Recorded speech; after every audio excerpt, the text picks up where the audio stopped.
I'm sure you know that moment. A conversation takes a turn. The atmosphere becomes tense. Someone raises their voice, and you feel it immediately in your body. Your heart beats faster.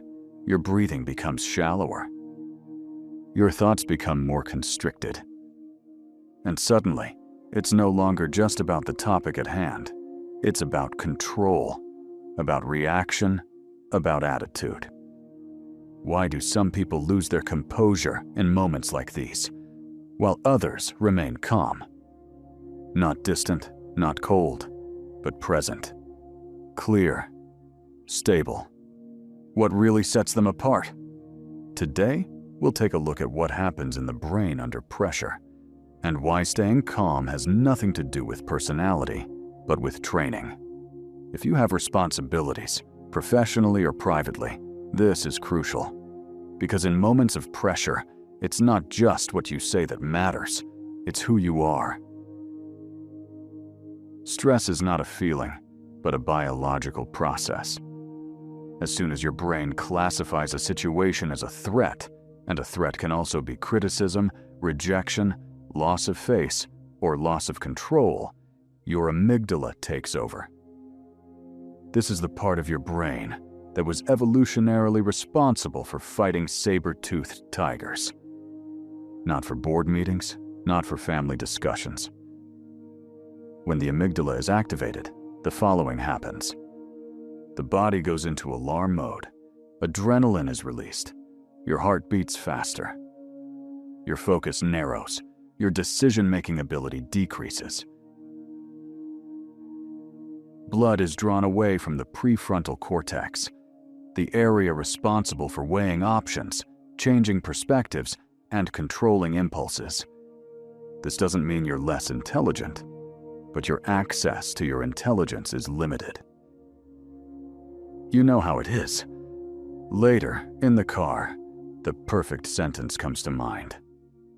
The clear answer, the confident response. In the moment itself, you were blocked. Calm people don't have different brains.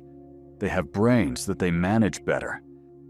The difference often lies not in temperament, but in how they assess situations. People who remain calm under pressure interpret the situation differently.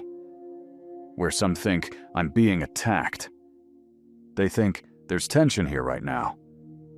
This difference sounds small. It's not. Because your brain doesn't respond to facts. It responds to meaning. If your inner sentence is, this is dangerous, your body reacts with stress, even though there is no danger. If your inner sentence is, this is unpleasant, but manageable, your system remains more regulatable. Perhaps you are also very reflective, but in certain situations, you react faster than you would like. This is not a sign of weakness. It shows that something is important to you. It is also not a mistake, it is dignity. And that is precisely the point. Staying calm does not mean that it does not matter to you. It means that you remain true to yourself, even when it matters a lot to you. There is a space. It is small, almost invisible, and yet it decides everything. The space between what happens and what you do. You know that fraction of a second. Someone says something, a glance meets yours, an email arrives, and something inside you tightens. Heat, impulse, the desire to react immediately. That is precisely where your creative power lies. The moment you don't immediately vent your emotions is a moment of greatness. People who remain calm under pressure prolong this moment minimally, not dramatically, not artificially, by one breath. And that breath changes something measurable. When you consciously exhale more slowly, your vagus nerve is immediately activated. Your heart rate begins to regulate itself. stress hormones decrease. This happens within a few seconds. You bring your nervous system out of its state of alarm and back into a state where thinking is possible again. It's not a trick, it's control. Try it the next time you have a tense conversation. Before you respond, consciously exhale longer than you inhale. Let the words hang for a moment. Hold your gaze, stay upright. You will feel your inner state change, and with it the quality of your response. And here's an important thought. Those who react immediately are guided by the moment. Those who pause briefly guide themselves. This difference sounds trivial, and yet it changes relationships, decisions, dynamics. You don't have to be louder. You don't have to be faster. You can slow down and become clearer as a result. And when you practice this one breath, something new begins. You no longer react automatically. You choose. And now, I'll show you something else important. As soon as there are more than 2 people in a room, dynamics arise.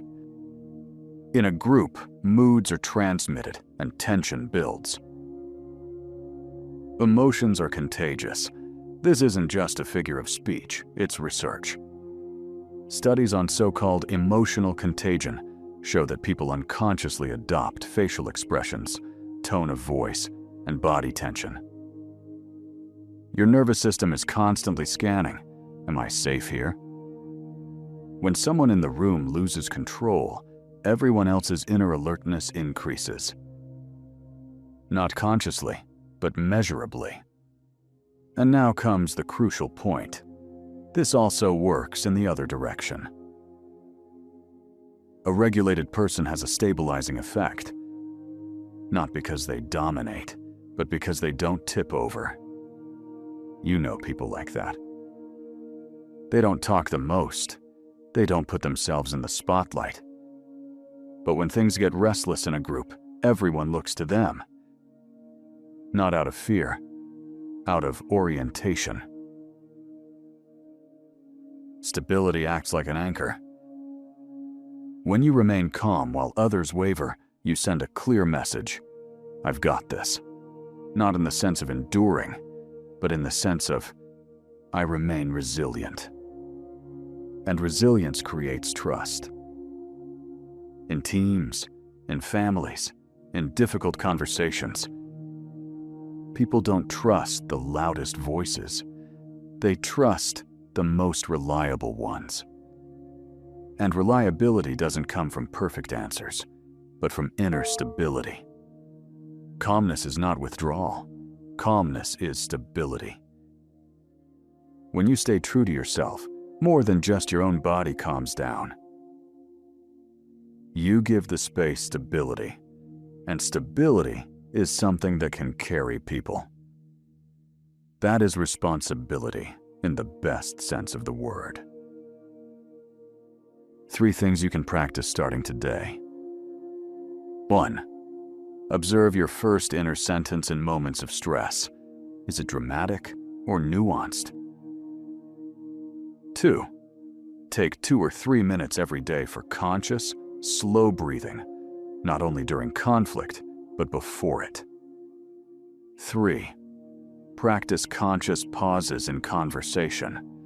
You don't have to respond immediately. This also creates calm. And perhaps the most important exercise, allow yourself not to be perfectly calm.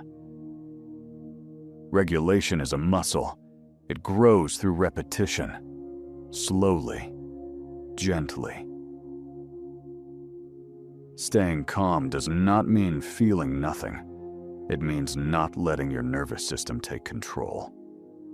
And if you take one thing away with you today, let it be this. Your calmness is not a retreat. It is presence. Calmness is not weakness. It is the ability to carry strength without having to prove it. True strength is not shown in the volume of a reaction. It is shown in the clarity of a decision, even under pressure. It is in these moments that you decide who you want to be. If you are interested in these topics, if you have responsibility or are willing to take it on, and if you want to learn how to stay stable while others falter, then subscribe to Substance.